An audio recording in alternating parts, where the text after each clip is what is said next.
Salut, c'est Loïc, je suis super content de te retrouver aujourd'hui pour cette nouvelle vidéo. Dans cette nouvelle vidéo, on va parler de prêt bancaire, on va parler de renégociation et on va parler également de rachat. On va voir ces deux notions, savoir un petit peu quelle est la différence entre les deux, dans quel cas il vaut mieux racheter, dans quel cas il vaut mieux faire uniquement en fait une renégociation. Je vais te parler de tout ça en détail dans cette vidéo. Je suis actuellement en direct de Saint-Jean-de-Luz, c'est-à-dire, je ne sais pas si tu situes, mais c'est dans le sud-ouest de la France. C'est une grande ville qui est vraiment hyper typique, super sympa. Ce que je trouve vraiment délire, c'est les petits pontons. Tu vas en apercevoir un juste après, en fait, les petits pontons que tu vas retrouver, en fait, tu vois, comme on aperçoit juste là, c'est que les gens ont l'accès, tu vois, et puis ont le petit ponton qui donne directement en accès à la mer et à la plage. Et tu vois, la plage, elle est là sur le côté, et en fait, c'est une grande baie gigantesque. Donc, si c'est pas encore fait, je vais d'abord t'inviter à t'abonner à cette chaîne. Pour ça, tu as juste besoin de cliquer sur le bouton s'abonner qui apparaît juste en dessous de la vidéo. Si tu souhaites être prévenu à chaque fois que je publie une nouvelle vidéo, tu n'oublies surtout pas la petite cloche. Alors, donc, on parle de renégo de prêt, on parle de rachat de prêt. Est-ce que tu fais la différence entre ces deux notions? Je ne sais pas. Moi, en tout cas, je vais t'expliquer quelles sont justement ces deux notions, dans quel cas il faut faire l'un, dans quel cas il faut faire l'autre. Une renégociation de prêt, c'est quand tu vas voir ta propre banque et que tu renégocies uniquement le taux. C'est-à-dire que par exemple, mettons, je sais pas, tu avais un crédit à 3,3 et puis tu vas voir ta banque, tu leur dis voilà, les taux ont baissé, on a pris la décision de renégocier ça, c'est-à-dire tu vas leur demander en fait qu'ils te baissent ce taux, c'est-à-dire j'ai des concurrents qui me proposent du 1,6, du 1,8, du 2 et moi je suis à 3,3, donc quel est votre geste? Donc dans ce cas-là, c'est ce qu'on appelle une renégociation. Ensuite, tu peux avoir un deuxième cas de figure en fait qui est vraiment un rachat, c'est-à-dire que tout simplement, tu vas avoir un concurrent de ta banque et ce concurrent va te racheter en fait ce prêt et ce que tu avais en financement aujourd'hui en cours avec ta propre banque.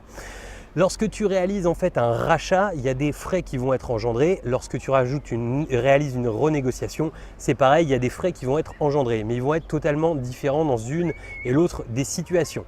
Alors, ce qui est sûr et certain, c'est qu'il n'y a aucun intérêt à faire un rachat ou une renégociation si tu souhaites te séparer rapidement de ce bien. C'est-à-dire que un rachat ou une renégo, ça n'a un intérêt que si tu souhaites en fait conserver ce bien pendant un certain temps. Si c'est une résidence principale, si tu souhaites y habiter encore pendant un certain temps, si c'est un investissement locatif, tu comptes pas faire une revente dans le futur, il faut que tu saches calculer en fait ce temps. En réalité, quand tu vas décider en fait de faire par exemple une renégociation, les frais qui vont être engendrés, ça va être tout simplement des frais de dossier bien souvent, c'est-à-dire que tout simplement, la banque va renégocier ton prêt, va te baisser le taux, mais pour ce faire, va vouloir te prendre des frais de dossier. Ces frais de dossier peuvent être de l'ordre de 600 €, 800 €, mais j'ai même vu des dossiers où les banques demandaient 2900 €. Souvent, en fait, plus ils vont te baisser ton taux et plus ils vont te mettre des frais de dossier importants. Donc, ça, il faut y faire attention. C'est la principale chose à négocier, ce sont ces fameux frais de dossier. Mais ça peut avoir un intérêt dans tout un tas de cas. C'est-à-dire que tu vas prendre le coût de ces frais de dossier et tu vas comparer ça avec une autre banque. Donc comme quand tu fais un crédit immobilier classique, tu vas à la fois aller voir ta propre banque pour pouvoir en fait demander une simulation en renégociation et tu vas également aller voir la concurrence pour faire une simulation en rachat. Quels sont les frais qui vont être engendrés par un rachat? Il va falloir, pour que tu aies un rachat qui a un intérêt, m'a troublé. Pour que tu aies un rachat qui a un intérêt, en fait, ce qu'il va falloir, c'est impérativement que le taux soit vraiment beaucoup plus intéressant. Pourquoi? Parce que en fait, bien souvent, et ça il faut regarder en fait ton offre de prêt de départ, bien souvent tu vas avoir sur ton offre de prêt des frais de résiliation anticipée de ton crédit. C'est-à-dire que ces frais de résiliation anticipée, ils sont tout simplement en règle générale de l'ordre de 3% ou de 6 mois maximum d'intérêt. Donc il faut regarder ça et donc 3% c'est 3% du capital restant dû et les 6 mois d'intérêt c'est tout simplement 6 mois d'intérêt de ton prêt. Alors évidemment ce qu'il faut comparer c'est les frais de dossier d'un côté avec ces frais de tout simplement de résiliation anticipée.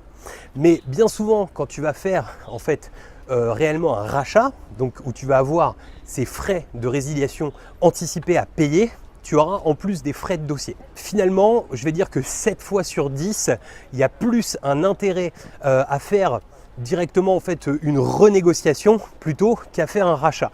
Mais pour que la renégo soit bien menée, il faut que tu aies des billes pour pouvoir en fait tout simplement mettre en concurrence. C'est-à-dire que si tu ne mets pas en concurrence, ta banque va devoir arriver comme un Américain et ils ne te feront pas la meilleure offre possible. Donc pour ça, tu peux très bien aller voir un courtier. Alors c'est vrai que le problème, ce qui m'ennuie toujours un petit peu quand tu fais directement un rachat et que tu passes par un courtier, en fait le problème que tu vas avoir, c'est tout simplement que tu vas avoir en plus ces frais qui vont s'ajouter sur ton dossier et ça fera toujours des frais supplémentaires. Donc comment on fait pour savoir sur quelle durée il faut conserver le bien pour que ça ait un intérêt? Tout simplement, tu vas prendre l'ensemble des frais qui sont payés. Donc dans le cadre d'une renégociation, ce sera uniquement des frais de renégo, c'est-à-dire des frais de dossier. Donc tu regardes si par exemple, je sais pas, on te met 800 € de frais de dossier et que tu gagnes 50 € par mois sur tes futures mensualités, eh bien tu vas pouvoir tout simplement faire 800 divisé par 50, ça te donnera le nombre de mois où il faudra que tu conserves pour que ça ait un intérêt. Donc c'est relativement simple de comparer, je te laisserai faire ton propre calcul, hein. Je pense que ça ne devrait pas te poser de gros problèmes.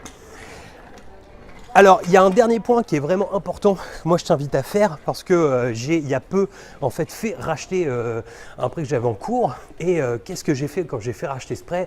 Eh bien j'ai tout simplement négocié avec la nouvelle banque pour ne pas avoir de frais de résiliation anticipés. C'est-à-dire que sur l'ancien prêt, je n'avais pas de frais de résiliation anticipés, donc j'ai payé uniquement des frais de dossier en fait sur le nouveau prêt et j'ai négocié du coup avec la nouvelle banque d'avoir exactement les mêmes conditions, c'est-à-dire des frais de résiliation qui soient à nul si je résiliais avant la fin. Voilà, donc tu as toutes les billes pour pouvoir à la fois soit négocier un rachat, soit négocier un réaménagement de ton prêt immobilier.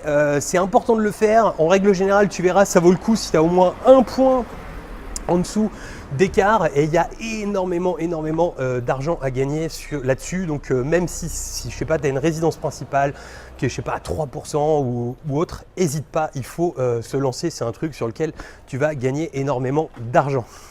Si cette vidéo t'a plu, tu n'hésites pas à me mettre le petit pouce bleu. Si tu l'as détesté, tu me mets le pouce rouge. Je vais te laisser là pour cette vidéo. Je vais te remettre comme d'hab dans l'écran de fin le guide de l'investissement qui te permet de pouvoir démarrer des investissements rentables. Je vais te mettre également dans cet écran de fin la playlist, les conseils immobiliers et je te mets aussi un lien pour t'abonner à la chaîne et je te dis à très bientôt pour une nouvelle vidéo. Ciao!